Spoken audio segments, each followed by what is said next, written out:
अब हम बात करते हैं rules for nomenclature of branch chain hydrocarbon. अब हम रूल्स देखने जा रहे हैं कि क्या क्या रूल्स होते हैं जो हमें ध्यान में रखने होते हैं।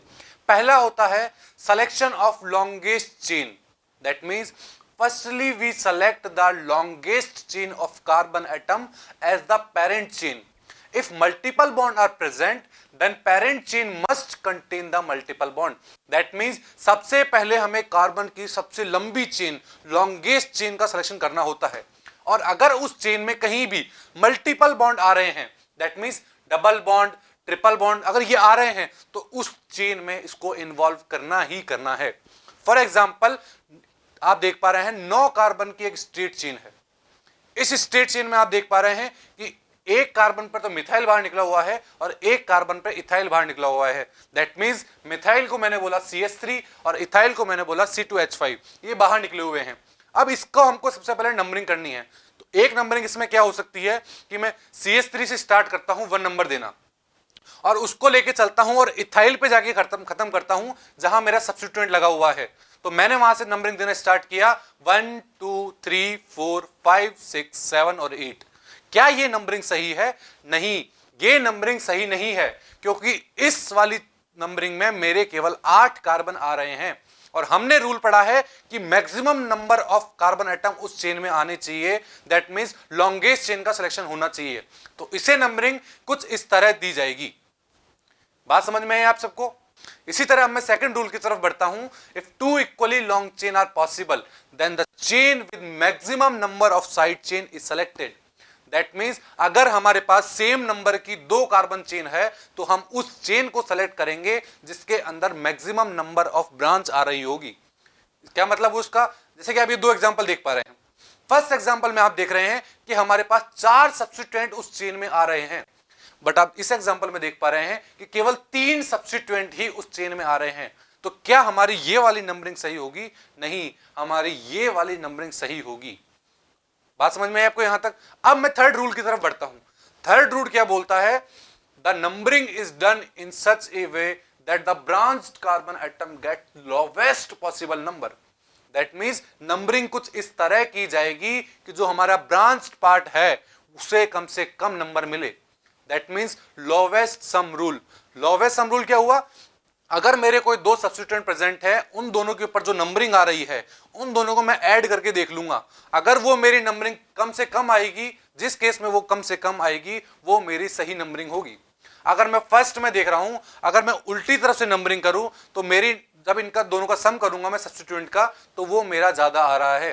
पर अगर मैं इसको सीधी तरह से नंबरिंग करता हूं, तो यहां पर आप देख पा रहे हैं मेरे सब्स्टिट्यूएंट कम नंबर पर आ रहे हैं। दैट मींस नीचे वाली नंबरिंग मेरी सही नंबरिंग है।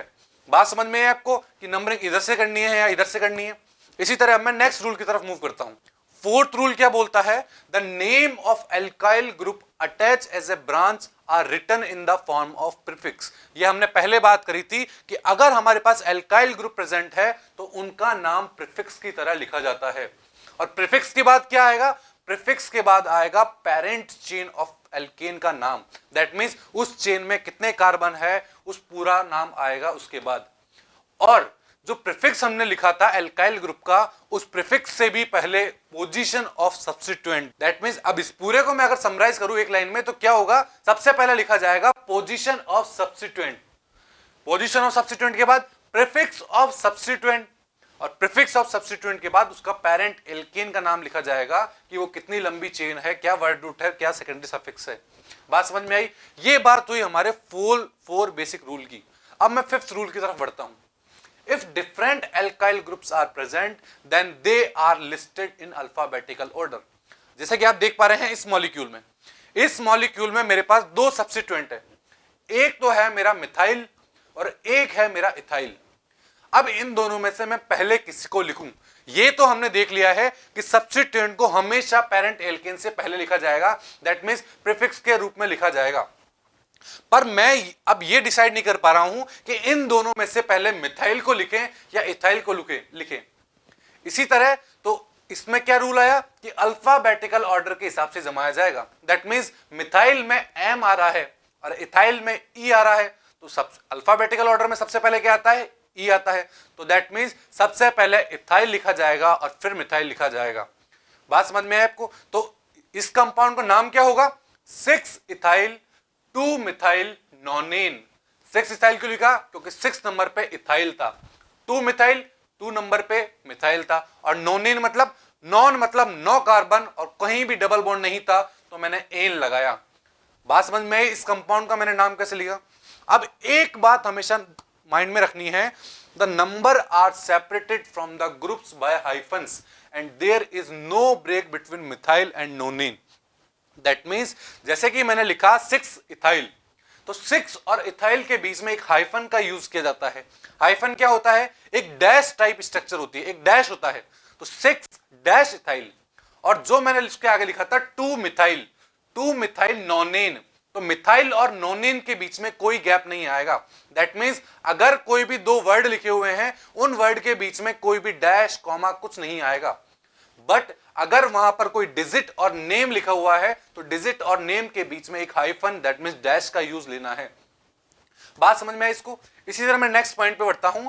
इफ 2 और more identical substituent group are present, अगर 2 या 2 से ज्यादा सब्स्टिट्यूएंट अगर प्रेजेंट है, तो उनके नंबर सेपरेट किए जाएंगे कॉमा के द्वारा।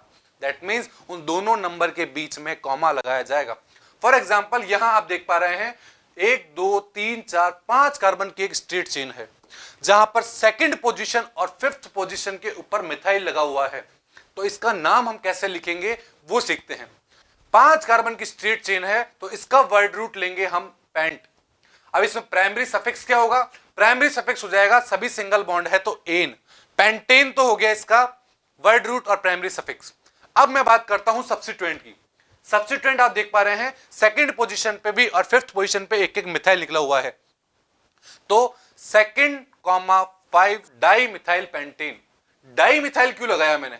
ये हम जस्ट नेक्स्ट रूल में पढ़ने जा रहे हैं कि मैंने डाई मिथाइल क्यों लगाया। पर अभी हमने क्या देखा इस रूल में कि 2 नंबर के बीच में कॉमा का यूज लेना पड़ता है। That means 2,4 di methyl pentane. बात समझ में आपको? अब हम नेक्स्ट रूल की तरफ बढ़ते हैं। The name of identical substituents are not repeated. That means substituent अगर आइडेंटिकल है, एक से ज्यादा है, तो उनका नाम रिपीट नहीं किया जाता है, उनमें प्रीफिक्स यूज किए जाते हैं, सच एज डाई। अगर 2 एक जैसे प्रेजेंट है तो डाई यूज में लेंगे, 3 एक जैसे सब्स्टिट्यूएंट है तो ट्राई यूज में लेंगे, 4 एक जैसे सब्स्टिट्यूएंट है तो टेट्रा ले लेंगे, 5 की जगह पेंटा, 6 की जगह हेक्सा, इसी तरह सोन लिए यूज में लिए जाते हैं। अब मैं बात करता हूं, क्या ये डाई ट्राई टेट्रा, इनको अगर हम क्या अल्फाबेटिकल में कंसिडर करेंगे? नहीं, इन डाई ट्राई टेट्रा इन प्रीफिक्स को अल्फाबेटिकल ऑर्डर में कंसिडर नहीं किया जाता है। दैट मीन्स अगर कहीं पर डाई इथाइल या फिर मिथाइल लिया हुआ है, तो डी और एम से कंपेयर नहीं करेंगे, हम कंपेयर करेंगे इथाइल के ई से और मिथाइल के एम से। बात समझ में है आपको यहां तक? इसी तरह मैं एक एग्जांपल की बात करता हूं। यहां पर आप देख पा रहे हैं कि 5 कार्बन की एक चेन है, 5 कार्बन की एक चेन है, जिसमें सेकंड पोजीशन पे 2 मिथाइल लगे हुए हैं और 4th पोजीशन पे एक मिथाइल लगा हुआ है। इसके अंदर आप देख पा रहे हैं कि मैं इसका नाम किस तरह लिखूंगा। इसका नाम लिखा जाएगा, सबसे पहले वर्ड रूट निकालिए, 5 carbon that means pent. Primary suffix निकालिए, प्राइमरी सफिक्स निकालेंगे, सभी सिंगल बॉन्ड तो एन, पेंटेन हो गया इसका जनरल नेम। अब इसमें सब्स्टिट्यूएंट लगाए जाएंगे। सब्स्टिट्यूएंट कहां पर है? सेकंड कार्बन पर 2 मिथाइल है, तो हम क्या बोलेंगे? 2 और कहीं मिथाइल है? यस। इसकी 4th पोजीशन पे एक और मिथाइल है, तो 2,4। इसके बाद नंबर के बाद डैश, डैश लगा दिया। अब कितने मिथाइल हुए टोटल? 3, तो 3 की जगह क्या यूज में लेते हैं हम? ट्राई। 2,2,4 tri methyl pentane. बात समझ में आई? इस मॉलिक्यूल का नाम मैंने किस तरह रखा। अब हम बात करते हैं 9th रूल की। तो 9th रूल क्या कहता है? If the 2 substituents are found in equivalent position, the lower number is given to the one which coming first in the alphabetical order. क्या मतलब हुआ इसका? अगर कोई कार्बन चेन के अंदर 2 सब्स्टिट्यूएंट मेरे इक्विवेलेंट पोजीशन पे आ रहे हैं, इक्विवेलेंट से क्या मतलब है? उसे चाहे आप इधर से नंबरिंग करो चाहे इधर से नंबरिंग करो, वो दोनों सब्स्टिट्यूएंट मेरे सेम नंबर पर आ रहे हैं, तो वहां पर हम अल्फाबेटिकल ऑर्डर देखेंगे। और अल्फाबेटिकल ऑर्डर किनका होगा? उन सब्स्टिट्यूएंट का। फॉर एग्जांपल अगर कहीं इथाइल है कहीं मिथाइल है, तो इथाइल का ई देखा जाएगा और मिथाइल का एम देखा जाएगा। इन दोनों में सबसे पहले प्रायोरिटी हम इथाइल को देंगे, क्योंकि अल्फाबेटिकल ऑर्डर में ई पहले आता है, एम बाद में आता है। अब आप एक एग्जांपल देख पा रहे हैं। इस एग्जांपल में आप देख पा रहे हैं कि 8 कार्बन की एक स्ट्रेट चेन है। उस चेन में अगर मैं नंबरिंग करना चाहूं तो मैं सबसे पहले इस साइड से नंबरिंग करता हूं, 1 2 3 4 5 6 7 8। 8 कार्बन की स्ट्रेट चेन में आप देख पा रहे हैं कि थर्ड पोजीशन से एक इथाइल निकला हुआ है और सिक्स्थ पोजीशन से एक मिथाइल निकला हुआ है। अब मैं इसका नाम लिखना चाहूं तो क्या लिखूंगा, 3 इथाइल 6 मिथाइल ऑक्टेन। क्या ये नाम सही होगा? यस, ये नाम सही होगा। इसका एक और नाम लिख सकते हैं हम। अगर मैं इसमें नंबरिंग पीछे की तरफ से देना चाहूं तो मेरा थर्ड पोजीशन पे तो मिथाइल आएगा और सिक्स्थ पोजीशन पे इथाइल आएगा। तो उसका नाम क्या हो जाएगा? उसका नाम हो जाएगा मेरा 3 मिथाइल 6 इथाइल ऑक्टेन। तो इन दोनों में से कौन सा नाम सही होगा? इस दोनों में से वो नाम सही होगा जहां इथाइल को कम नंबर दिया गया है, क्योंकि अल्फाबेटिकल ऑर्डर के अंदर इथाइल पहले आता है। तो मेरा जो फर्स्ट वाला नाम था 3 इथाइल 6 मिथाइल ऑक्टेन, वो मेरा करेक्ट नाम था। बात समझ में है आपको यहां तक? तो ये बात हुई हमारे कुछ सिंपल ब्रांच कंपाउंड की। अब हम कुछ स्पेशल टाइप के ब्रांच कंपाउंड की बात करने जा रहे हैं। उसकी शुरुआत में एक एग्जांपल से करता हूं। सपोज हमारे पास ये एक एग्जांपल ब्रांच फॉर्म में दिया हुआ है। इसमें आप देख पा रहे हैं कि 4 कार्बन की एक स्ट्रेट चेन है और वहां पर फर्स्ट और थर्ड पोजीशन के ऊपर मिथाइल ग्रुप प्रेजेंट है। तो इसका नाम हम कैसे लिखेंगे? है तो ये एक सब्स्टिट्यूएंट, क्योंकि एक ब्रांच फॉर्म है, तो ये पेरेंट एल्केन से पहले लिखा जाएगा। तो इसका नाम लिखने के लिए हम उस कार्बन को 1 नंबर देंगे जिस पेरेंट एल्केन से ये जुड़ा हुआ है। सपोज अगर मेरे पास कोई पेरेंट चेन है, वहां से ये कार्बन उससे जुड़ा हुआ है, तो इसको मैं 1 नंबर दूंगा और उस नंबरिंग को आगे कंटिन्यू रखूंगा। तो यहां मैं नंबरिंग दूंगा 1 2 3 4। बात समझ में आपको यहां तक? फर्स्ट और थर्ड पोजीशन पे मिथाइल ग्रुप प्रेजेंट है, तो मैं क्या बोलूंगा, 1 3 डाई मिथाइल। 1 3 डाई मिथाइल बोल दिया। अब क्या मैं इसमें ब्यूटेन लगाऊंगा या ब्यूटाइल लगाऊंगा? सब्स्टिट्यूएंट में हमने देखा था कि एल्केन से एल्काइल बनाने के लिए एन को हटा के YL लगा दिया जाता है। तो ये मेरा एक ब्रांच सब्स्टिट्यूएंट है, तो मैं इसको बोलूंगा 1 3 डाई मिथाइल ब्यूटाइल। बात समझ में? इसका नाम कैसे लिखा मैंने? और उसके आगे उनके पेरेंट का नाम लिख दिया जाएगा, पेरेंट चेन का नाम लिख दिया जाएगा। तो टोटल नाम क्या हो जाएगा? 1 3 डाई मिथाइल ब्यूटाइल और फिर पेरेंट एल्कीन का नाम आ जाएगा। बात समझ में आई यहां तक? तो ये बात हुई हमारे कुछ स्पेशल काइंड के ब्रांच कंपाउंड्स की। अब हम बात करते हैं कि अगर हमारे पास ऐसे कंपाउंड दे दिए जाएं तो हम उनका नाम किस तरह लिखेंगे। उनका नाम कुछ इस तरह लिखा जाएगा कि the name of such branch chain alkyl group is placed in parenthesis while naming the compound. That means अगर हमारे पास कोई ऐसे ब्रांच चेन कंपाउंड दे दिए जाएंगे तो उनको हम पैरेंथेसिस के अंदर लिखेंगे। अभी पैरेंथेसिस क्या होता है? पैरेंथेसिस एक ब्रैकेट लाइक स्ट्रक्चर होती है जिसे हम पैरेंथेसिस बोलते हैं। While the writing the names of substituents, the prefix iso and neo are considered in the alphabetical order. That means जब हम किसी कंपाउंड का नाम लिख रहे होंगे, अगर वहां पे कोई आइसो का कंपाउंड आता है, आइसो फॉर्म आती है, कोई नियो फॉर्म आती है, तो इन आइसो और नियो को हम अल्फाबेटिकल ऑर्डर के अंदर कंपेयर करेंगे। But the prefixes that is secondary, tertiary are not consider in the alphabetical order. Secondary और टर्शरी को अल्फाबेटिकल ऑर्डर में कंपेयर नहीं किया जाएगा, बट आइसो और नियो को अल्फाबेटिकल ऑर्डर में कन्वर्ट किया जाएगा। इसे हम एक एग्जांपल से समझते हैं। अब आप एक एग्जांपल देख पा रहे हैं। इस एग्जांपल में मैं सबसे पहले नंबरिंग करना स्टार्ट करता हूं, तो मैं इसमें नंबरिंग स्टार्ट करूंगा पीछे से। 1 2 3 4 5 6 7 8 9 10। 10 कार्बन की एक स्ट्रेट चेन है। अब सब्स्टिट्यूएंट कितने निकले हुए हैं? अगर मैं स्ट्रेट चेन में देख पा रहा हूं तो मेरे पास 2 सब्स्टिट्यूएंट निकले हुए हैं। एक मेरा इथाइल निकला हुआ है और एक मेरा एक बड़ा सा special kind of branch compound निकले हुए हैं। तो क्या ये मेरी नंबरिंग सही है? यस। अभी तक तो मेरे पास 10 कार्बन की एक स्ट्रेट चेन है और 2 मेरे सब्स्टिट्यूएंट निकले हुए हैं। क्या इसमें और कोई नंबरिंग पॉसिबल है जहां पर मुझे मैक्सिमम नंबर ऑफ सब्स्टिट्यूएंट दिख जाए? देखते हैं क्या वो पॉसिबल है। तो मैं इसमें अब दूसरी नंबरिंग कुछ इस तरह देने जा रहा हूं। देखिए 1 2 3 4 5 6 7 8 9 10।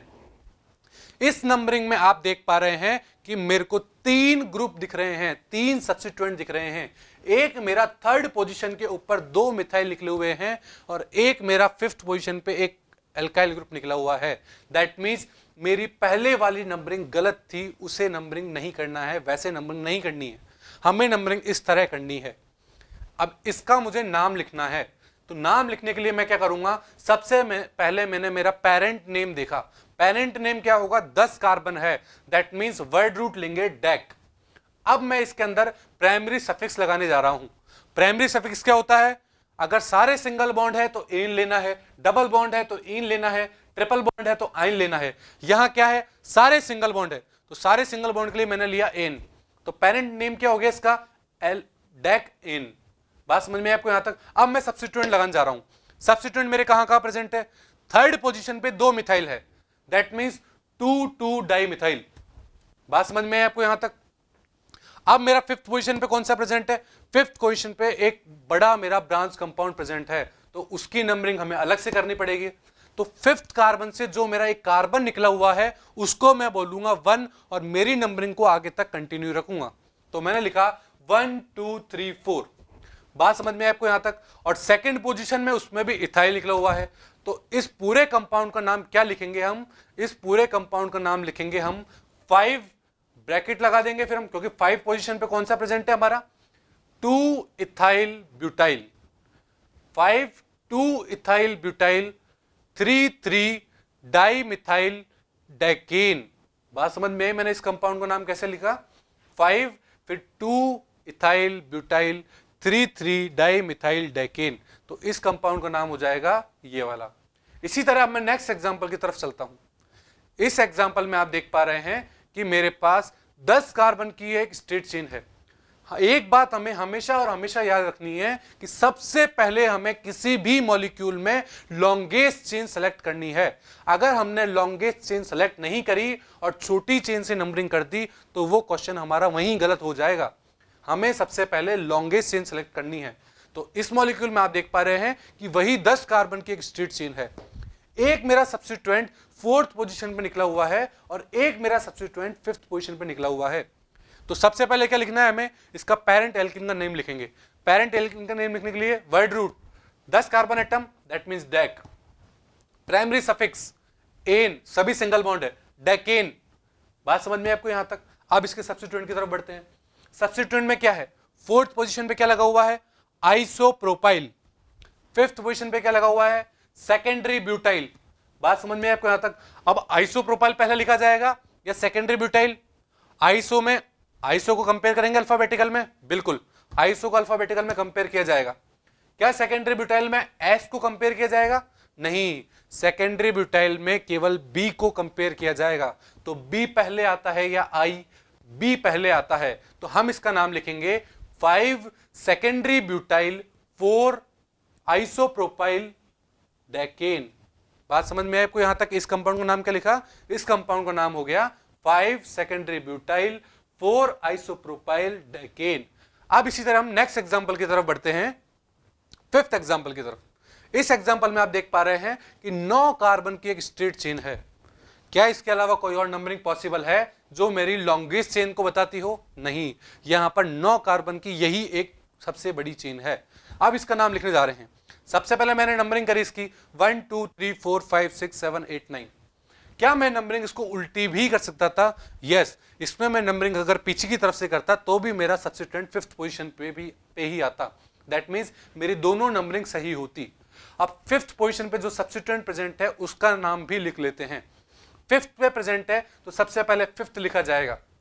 अब 5th नीचे वाले का जो नाम लिखना होगा तो सबसे पहले हम जो 5th कार्बन से अटैच है उससे 1 नंबर देंगे, 1 2 3 करके नीचे तक आ गए।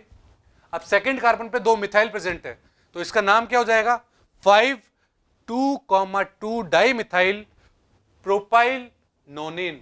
मिथाइल क्यों लिखा डाई मिथाइल, क्योंकि 2 CH3 थे। प्रोपाइल क्यों लिखा, क्योंकि 3 कार्बन की चेन थी जो 5th कार्बन से नीचे की तरफ लगी हुई थी। और नोनिन मतलब 9 कार्बन एटम और कोई भी डबल बॉन्ड ट्रिपल बॉन्ड नहीं है, सभी सिंगल बॉन्ड है तो एन। तो इसका नाम हो जाएगा 5 2 2 डाई मिथाइल प्रोपाइल नोनिन। बात समझ में, इसका नाम कैसे लिखा गया। तो ये सारी बात हुई हमारी एसाइक्लिक कंपाउंड के नॉमेनक्लेचर की। अब हम बात करने जा रहे हैं साइक्लिक कंपाउंड का नॉमेनक्लेचर किस तरह किया जाता है। साइक्लिक कंपाउंड के नॉमेनक्लेचर में और एसाइक्लिक कंपाउंड के नॉमेनक्लेचर में ज्यादा डिफरेंस नहीं है। क्या डिफरेंस है वो हम बात करने जा रहे हैं। A saturated monocyclic compound is named by prefixing cyclo to the corresponding straight chain alkene. That means अगर हमारे पास जैसे कोई स्ट्रेट चेन होता था उसे अगर हम साइक्लिक फॉर्म में ज्वाइन कर दें तो एक साइक्लो नाम का प्रीफिक्स यूज में ले लिया जाएगा। If side chain are present, then the rules of open chain compound are applied. अगर उस साइक्लिक फॉर्म में भी कोई सब्स्टिट्यूएंट प्रेजेंट है, साइड चेन प्रेजेंट है, तो उनका नाम जैसे हमने ओपन चेन में सब्स्टिट्यूएंट को रखा है इसी तरह यहां भी यूज में लिया जाएगा। बात समझ में है आपको यहां पे। अब मैं इसमें कुछ एग्जांपल्स की बात करता हूं। सबसे पहले मैं बात करता हूं इस मॉलिक्यूल की कि इसका नाम किस तरह रखा जाएगा। इसमें आप देख पा रहे हैं कि 5 कार्बन की एक क्लोज चेन है।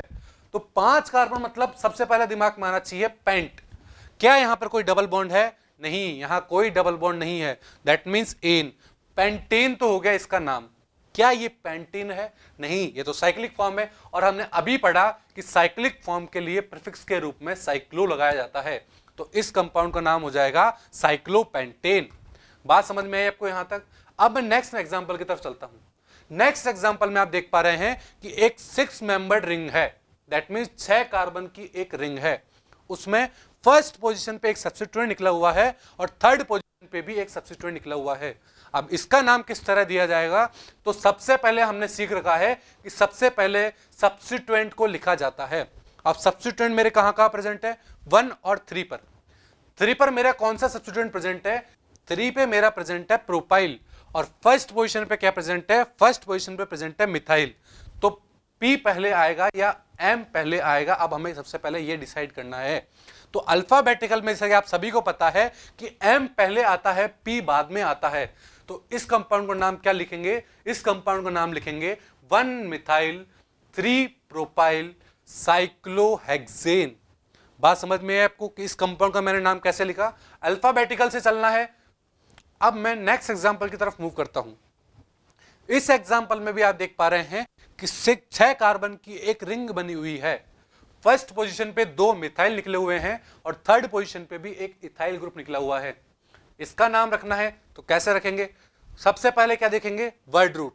6 कार्बन है, दैट मींस हेक्स आएगा। क्या कहीं डबल बॉन्ड है? नहीं है, तो एन आएगा। हेक्सेन हो गया इसका पेरेंट नेम। अब सब्स्टिट्यूएंट को नाम रखते हैं। सब्स्टिट्यूएंट में 1 पोजीशन पे है 2 मिथाइल और थर्ड पोजीशन पे है एक इथाइल। तो इथाइल का ई पहले आता है या मिथाइल का एम? इथाइल का ई पहले आएगा, तो हम लिखेंगे इसका नाम 3 इथाइल 1 डाई मिथाइल साइक्लोहेक्सेन। बात समझ में है आपको मैंने इस कंपाउंड का नाम कैसे रखा? अब मैं बात करता हूं नेक्स्ट एग्जांपल की। नेक्स्ट एग्जांपल में क्या है? आप देख पा रहे हैं एक स्ट्रेट चेन है, ओपन चेन है। क्या ये साइक्लिक का एग्जांपल है? नहीं, ये एक रैंडम एग्जांपल है। अब हम इसका नाम लिखना सीखते हैं। इस एग्जांपल में आप देख पा रहे हैं कि 8 कार्बन की एक स्ट्रेट चेन है। सबसे पहले क्या करेंगे? नंबरिंग करेंगे। 1 2 3 4 5 6 7 8 नंबरिंग कर दी है हमने। अब इसमें सब्स्टिट्यूएंट की पोजीशन देखेंगे। सब्स्टिट्यूएंट कहां पर है? सेकंड पोजीशन पर है, 5th पोजीशन पर है और 6th पोजीशन पर प्रेजेंट है। कौन सा सब्स्टिट्यूएंट है? मिथाइल। क्या तीनों आइडेंटिकल है? यस, तीनों आइडेंटिकल सब्स्टिट्यूएंट प्रेजेंट है। तो अब हम इसका नाम लिखते हैं। अगर 3 पोजीशन पे प्रेजेंट है 2 5 6 पे, तो सबसे पहले लिखा जाएगा 2 5 6। क्या तीनों एक जैसे हैं? बिल्कुल, तीनों एक जैसे हैं। तो tri methyl, word root oct, 8 carbon है इसलिए ऑक्ट लेंगे। क्या कहीं डबल बॉन्ड है? नहीं, तो एन। तो पूरा नाम क्या हो जाएगा? 2 5 6 ट्राई मिथाइल ऑक्टेन। बात समझ में आपको यहां तक? इसी तरह मैं नेक्स्ट एग्जांपल की तरफ बढ़ता हूं। नेक्स्ट एग्जांपल में आप देख पा रहे हैं कि 7 कार्बन की एक स्ट्रेट चेन है। 7 कार्बन की स्ट्रेट चेन में थर्ड पोजीशन पे एक इथाइल निकला हुआ है और 5th पोजीशन पे एक मिथाइल निकला हुआ है। तो इसका नाम कैसे लिखेंगे? 7 कार्बन है मतलब हेप्ट, कहीं भी डबल या ट्रिपल बॉन्ड नहीं है तो एन। दैट मींस सारे सिंगल बॉन्ड है तो एन लेंगे। हेप्टेन तो हो गया इसका पेरेंट एल्किन का नेम। आप सब्स्टिट्यूएंट का नाम लिखने जाएंगे तो थर्ड पोजीशन पे है इथाइल और 5th पोजीशन पे है मिथाइल। तो इसका नाम हो जाएगा 3 इथाइल 5 मिथाइल हेप्टेन। बात समझ में है आपको यहां तक? तो ये बात हुई हमारे कुछ एग्जाम्पल्स की।